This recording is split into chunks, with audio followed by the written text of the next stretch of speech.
Ada ikhlas, ada riya. Ibadah yang diterima adalah ikhlas, yang tidak diterima adalah ibadah sedekah dengan riya.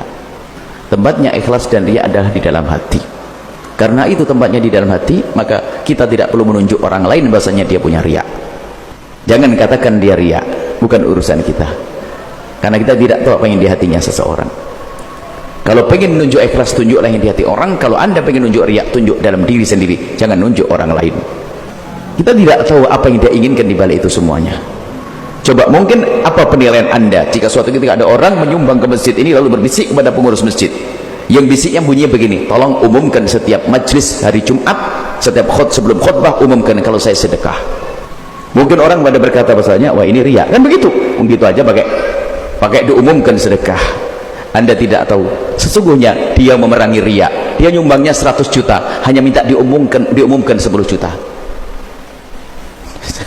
Dia nyumbangnya 100 juta, cuma minta diumumkan 10 juta. Dia ingin mengelabui setan 10 juta. Coba, kalau anda menyumbang 100 juta, salah ngumumkan 10 juta, oh tes anda, kok 10 juta? Kan itu. Tapi dia dibalik. Kita tidak tahu bagaimana dia memerangi riya. Maka ingat, kalau bicara riya, kesini, jangan ke orang lain. Anda tidak tahu yang di hatinya orang. Kalau bicara ikhlas, husnudzon, mungkin dia ikhlas, tampaknya riya, mungkin dia termasuk orang yang ingin menutupi keikhlasannya dengan gaya riya. Kita tidak tahu. Kemudian memang hadis Nabi disebutkan ibadah yang istimewa itu menjadi sebab dipadamkan api adalah kalau sedekah itu sembunyi. Jadi seolah-olah kalau tangan kanan bersedekah, tangan kiri tidak tahu. Itu salah satu model. Tapi apakah harus semacam itu? Kita menangkap ternyata hadis ini paling disenangi oleh orang pelit. Paling senang orang pelit dengan hadis ini. Orang pelit setiap diajak sedekah dia berkata, sedekah yang baik adalah sembunyi. Makanya sudah, jangan pakai hadis ini bagi orang pelit. Makanya sudahlah, kita tidak usah main-main dalil, kan begitu sudah.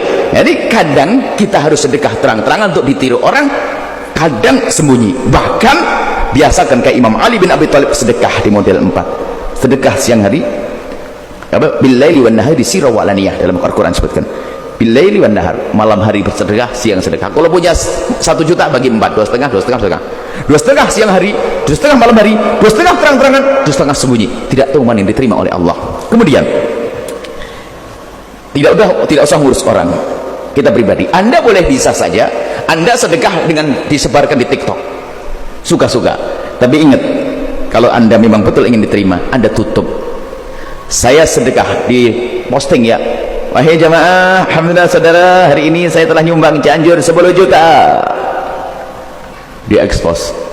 Tapi anda itu hanya ngecek setan 10 juta nih, 100 juta sudah tak masukkan rekening ke sana. Kalau anda bisa begitu, boleh anda umumkan ke siapapun. Sekarang 10 jutanya adalah bohongan, dikembalikan lagi, hanya sekedar posting, balik lagi dia kong kali kong balikan, pura-pura saja. Wah, ini adalah bencana alam dunia akhirat itu orang itu ya. Itu jadi masalah ikhlas itu sangat pribadi sekali. Yuk kita sekarang belajar ikhlas untuk diri kita, tanpa harus sibuk kita ngurusi orang itu ikhlas atau tidak ikhlas. Itu pribadi, kita nggak tahu. Ketahuilah bahwasanya ikhlas di dalam hati.